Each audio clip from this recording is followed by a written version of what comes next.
부동산 간단 부간유. 안녕하세요. 매일 부동산 간단 뉴스 부간유입니다. 전세대출 2억까지 새 규제에 내 집 있어도 전세 살기 더 어려워진다. 전세대출 한도 축소. 앞으로 수도권 및 규제지역의 1주택자는 전세대출 한도가 최대 2억 원으로 제한됩니다.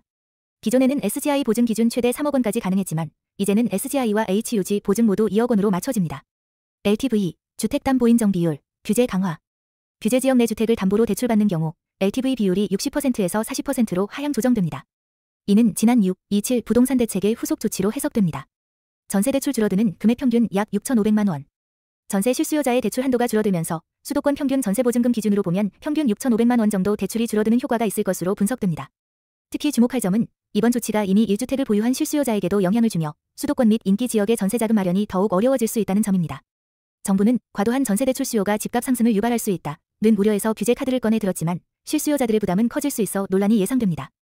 분양 대전 개막, 수도권 6만 가구 vs 지방 3만 가구, 어디에 주목해야 할까? 수도권에 6만 가구 이상 대거 분양 예정. 9월부터 12월까지 수도권에서만 약 6만 가구가 분양될 예정입니다. 특히 서울 강동구, 서초구, 경기 고양시, 인천 부평구 등에서 대형 단지 위주로 공급이 집중됩니다. 지방은 3만 가구 규모, 브랜드 건설사 중심으로 공급. 지방에서는 상대적으로 규모가 적지만 대형 건설사 브랜드 단지 위주로 선별적 공급이 이뤄질 예정입니다. 부산, 대구, 수원, 청주 등지에서 눈에 띄는 분양이 예정되어 있습니다. 분양가 상한제와 전매 제한 등 규제 완화로 청약 열기 회복 기대. 규제 완화에 따라 수요자들의 관심이 커지고 있으며 건설사들도 분양 일정에 속도를 내고 있습니다. 특히 주목할 점은 서울 등 수도권의 물량 집중과 브랜드 선호가 뚜렷한 지방 분양 시장 간의 온도 차이입니다. 청약을 준비하시는 분들께는 전략적인 접근이 중요한 시점으로 보입니다. 서울 빌라 거래량 34% 급증. 지금 투자해도 될까? 서울 빌라 거래량, 거래액 모두 큰 폭 증가. 2024년 상반기 대비 2025년 상반기 거래량은 33.7% 증가, 거래금액은 42% 증가하여 9,175억 원에 달했습니다. 특히 성북, 중랑, 강서, 도봉 등 외곽 지역 위주로 거래가 활발히 이루어졌습니다. 전세 규제 완화와 매매 수요 증가가 원인. 정부의 전세보증금 반환 보증 가입 요건 완화와 임대차 시장 안정화, 빌라 매매 가격 하락 등이 복합적으로 작용했습니다. 특히 경기 93.9%와 인천 80.2%에서는 전체 거래 중 빌라 전세 거래가 대부분을 차지해 임대 수익을 노린 투자 수요도 함께 늘어난 것으로 보입니다. 투자에는 신중한 접근 필요. 전문가들은 미래의 아파트로 전환될 가능성이 높은 지역의 빌라를 중심으로 투자해야 하며 자금 여력과 전세보증금 반환 리스크를 반드시 고려해야 한다고 조언합니다. 규제 완화로 수익성은 다소 나아졌지만 재개발 가능성, 역세권 접근성, 학군 및 생활 인프라 등이 여전히 중요한 평가 기준입니다. 이번 기사에서 가장 주목할 점은 상대적으로 저렴한 빌라가 아파트 진입 장벽을 넘지 못한 수요자들의 대안이 되고 있다는 점입니다. 그러나 재개발 기대감만으로 접근하는 투자는 위험하다는 경고도 함께 담고 있어 신중한 판단이 필요해 보입니다.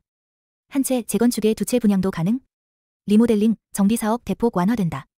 리모델링에도 1 더하기 1 분양 허용 추진. 기존에는 재건축에서만 허용되던 1 더하기 1 분양, 한 채를 재건축해 두 채로 분양, 제도가 리모델링에도 적용됩니다. 대형 평형을 쪼개어 가구 수를 늘릴 수 있어 사업성 제고와 공급 확대가 동시에 기대됩니다. 2030년까지 수도권에 5만 가구 공급 계획. 공공주도 도시정비 사업을 통해 2030년까지 수도권에 5만 가구를 공급한다는 계획입니다. 재개발, 재건축 사업을 신속하게 추진할 수 있도록 인허가 절차 간소화 및 정비사업 3년 단축 허용도 함께 포함됐습니다. 빈집 정비 및 소규모 정비 사업 강화. 기존에는 1만 평방미터 이상만 가능했던 정비구역 지정 기준을 10만 평방미터 미만까지 확대. 빈집 정비 독진지구 도입 등을 통해 낙후 지역의 주거 환경 개선도 함께 이루어질 예정입니다. 특히 주목할 점은 문재인 정부 시절 억제됐던 정비사업 활성화 기조가 윤석열 정부에서 대폭 완화되고 있다는 점입니다. 이는 정비사업 진입 장벽을 낮춰 민간 참여를 유도하고 주택 공급을 늘리려는 전략으로 해석됩니다. 공급 확대엔 역부족? 전문가들이 본 9.7 부동산 대책의 한계는? 정부의 5년간 수도권 135만 가구 공급 목표에 대한 우려. 정부는 2030년까지 수도권에 135만 가구를 공급하겠다고 발표했지만 전문가들은 실현 가능성에 의문을 제기했습니다. 공공재건축, 재개발은 실효성에 한계가 있고 민간의 참여 없이 목표 달성이 어렵다는 지적이 이어졌습니다. 정비사업 인허가 절차 단축에도 공급 확대엔 부족, 평가. 정비사업 기간을 단축하겠다는 대책은 긍정적이지만 LH, 한국토지주택공사의 실행 능력 부족, 시장 내 인센티브 부족 등의 문제로 실제 공급까지는 시간이 걸릴 것이라는 분석입니다. 시장 혼란 가능성과 민간 유도 부족도 주요 지적 사항. 주택 가격 상승기에 정부가 민간 공급을 억제한 점, 현장 실수요자들과 괴리된 공급 대책 등이 문제로 꼽혔습니다. 특히 도심 내 대규모 유휴 부지 확보 없이 공급 확대는 어렵다는 의견도 나왔습니다. 전문가들의 공통된 의견은 이번 대책이 공급 확대 의지는 담고 있으나 구체적 실행 전략과 민간 유인책이 부족해 시장에서 체감할 수 있는 효과는 크지 않을 수 있다는 점입니다. 특히 서울과 수도권처럼 주택 수요가 집중된 지역에서는 언제, 어디에, 어떻게 공급할 것인가가 더욱 구체적으로 제시돼야 한다는 목소리가 큽니다. 강남 알짜 부동산 747억 통매입, 부동산 큰손, 교회의 다음 행보는? 여의도 순복음교회, 강남 삼성동 건물 747억 원의 매입. 매입 대상은 삼성동 GBC, 글로벌 비즈니스 센터, 인근에 위치한 지하 3층 지상 7층짜리 건물입니다. 해당 부동산은 입지적 희소성과 향후 개발 가능성으로 인해 시세 상승이 기대되는 지역입니다. 종교단체의 대규모 부동산 투자 행보 주목. 여의도 순복음교회는 이미 여의도, 영등포 등에서도 대규모 부동산 매입 이력을 보유한 바 있으며 이번 매입도 선교, 사회복지, 사무공간 등 다목적 활용을 목적으로 한 것으로 보입니다. 교회 보유 부동산 가치 약 35조 원에 달해 국내 주요 대형 교회들이 보유한 부동산 규모는 막대한 수준이며 여의도 순복음교회는 이번 거래를 통해 총 자산 35조 원 규모의 부동산 포트폴리오를 구성하게 되었습니다. 특히 주목할 점은 종교단체가 단순히 예배 공간을 넘어서 입지 좋은 상업, 업무용 부동산을 전략적으로 취득하고 있다는 점입니다. 이에 따라 부동산 시장 내에서 종교단체의 영향력이 점차 확대되는 양상도 눈에 띕니다. 이번 주 청약 어디? 홍대역, 여의도, 수원 등 전국 3,520가구 분양 돌입. 이번 주 전국 9곳에서 총 3,520가구 분양 청약 접수. 서울, 경기, 충남 등 9개 단지에서 청약이 진행되며 전 가구 일반 분양 물량입니다. 서울 주요 분양, 마포, 영등포 지역. 홍대 입구역 센트럴 아르떼 해모로 서울 마포구. 총 123가구 중 52가구 일반 분양. 전용 32에서 52평방미터 소형 중심, 최고 9억 9천만 원 수준. 2호선, 경의중앙선, 공항철도 등 트리플 역세권 입지. 대방 엘리드 더로드 캐슬, 서울 영등포구. 전용 24에서 27평방미터, 총 46가구 일반 분양. 신림선, 1호선 가까워 교통 편의성 우수. 수도권 및 지방 주요 청약도 눈길. 망포역 푸르지오 르마크, 수원 영통구. 전용 62에서 100평방미터, 총 615가구. 천안 아이파크 시티 2단지, 충남 천안 서북구. 전용 84평방미터, 총 977가구. 이번 주 청약은 서울 핵심 입지의 소형 아파트부터 수도권 대단지, 지방 대규모 브랜드 단지까지 다양하게 분포되어 있어 청약을 고려하시는 분들께는 전략적인 접근이 필요해 보입니다.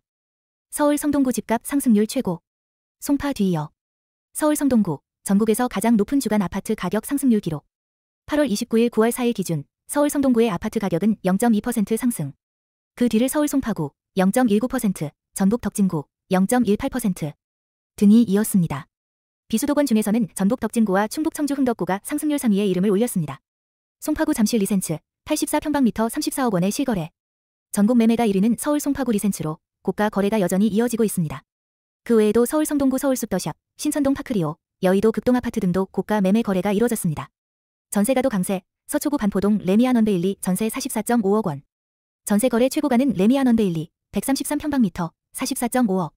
강남, 서초권 고급 아파트의 전세 가격 역시 40억 원대 이상 거래가 활발한 상황입니다. 이 기사는 특히 정부의 대출 규제 일부 제외 지역에서 풍선 효과가 나타나고 있는 점, 그리고 고가 주택 수요가 여전함을 데이터로 보여주고 있다는 점에서 주목할 만합니다. 요약하자면 서울 일부 지역의 집값 상승세가 다시 꿈틀대고 있으며 전세 시장도 고가 아파트를 중심으로 강세를 보이고 있다는 점에서 시장 분위기 전반에 대한 신중한 접근이 필요해 보입니다. 초등학교 햇빛 가린다. 한남 뉴타운 고층 재개발, 층수 조정 위기. 한남 뉴타운 일부 구역, 교육 환경 문제로 층수 조정 필요성 제기. 한강변 고층 재개발을 추진 중인 한남 뉴타운 5구역이 최근 교육환 경영형 평가에서 주변 학교의 일조권 침해 논란으로 인해 보완, 통보를 받았습니다. 이에 따라 일부 동은 층수를 낮추는 설계 변경이 불가피해질 수 있습니다. 조합, 일정 차질 없이 설계 수정해 재승인 추진 계획. 조합은 이미 2개 동의 층수 변경을 검토하고 있으며 추후에는 교육환 경평가와 인접 학교 의견을 반영해 인허가 절차를 다시 받겠다는 입장입니다. 사업 차질을 최소화하기 위해 기존 계획은 유지하되 관리 처분 계획 변경과 동시에 진행할 계획입니다. 다른 정비사업지도 유사 사례 늘어날 가능성. 최근 서울 내 정비사업이 학교, 일조권 문제로 충돌을 겪는 사례가 반복되고 있습니다. 특히 초등학교 인근 고층 아파트 설계 시 교육환 경영형 평가가 주요 변수로 떠오르고 있습니다. 이번 기사의 핵심은 정비사업에서 단순한 건축심의 통과뿐 아니라 교육, 환경 등 다양한 외부 요건이 중요한 승인 이슈로 떠오르고 있다는 점입니다. 향후 재개발, 재건축을 고려하시는 분들께는 입지뿐 아니라 주변 환경 규제 요소도 꼼꼼히 따져볼 필요가 있겠습니다. 서울의 새 아파트 4,000가구, 야구장, 업무지구가 주택으로 바뀐다. 성균관대 야구장 등 4곳에서 총 4,000가구 신규 공급. 서울 도봉구 성균관대 야구장 1,800가구. 송파구 위례신도시 업무시설 부지 1,000가구. 서초구 한국교육개발원 유휴부지 700가구. 강서구청 별관 이전 예정 부지 558가구. 이들 지역은 현재 활용도가 낮은 공공시설 부지로 주택 공급을 위해 도시재생 방식으로 활용됩니다. 기능을 상실한 공공용지의 선도적 전환. 정부는 장기 방치된 체육시설, 노후 공공시설 등을 주거용도로 전환하여 도심 내 공급 여력 확대를 시도하고 있습니다. 특히 학교용지, 공공청사, 공영주차장 등도 검토 대상이며 서울 내 30년 이상 노후 부지 중심으로 용적률 상향도 추진 중입니다. 향후 73,000 가구 추가 공급 가능성도. 이번 4,000 가구 공급 외에도 학교용지 전환 3만 가구, 공공택지 상업용지 주거 전환 1.5만 가구, 공공청사 및 유휴 국공유지 활용 2.8만 가구, 중장기적으로 약 7만 3천 가구까지 공급 여력 확보 가능성이 제시되었습니다. 이 기사는 서울 내 신규 택지 발굴이 어려운 상황에서 유휴 공공부지를 적극 활용해 주택 공급을 늘리려는 정부의 전략이 구체화되고 있음을 보여줍니다. 구독 좀